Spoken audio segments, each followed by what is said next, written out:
குக்கரில் நல்லெண்ணெய் விட்டுருக்கேன். அதில் கடுகு, உளுந்தம்பருப்பு, கடலைப்பருப்பு, முந்திரி பருப்பு வேணுன்னா சேர்த்துக்கலாம்.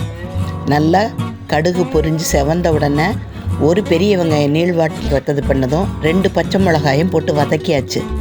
நல்லா வதங்கி வந்த உடனே ஒரு அரை மணி நேரத்துக்கு மேலேயே ஊற வச்சுருக்க வரகு அரிசி 1 கப்பு எடுத்து ஊறின அரிசியை இந்த வெங்காயம் இதெல்லாம் இருக்கு இல்லையா அதோடு சேர்த்து ஒரு வறுத்து விடுறோம்.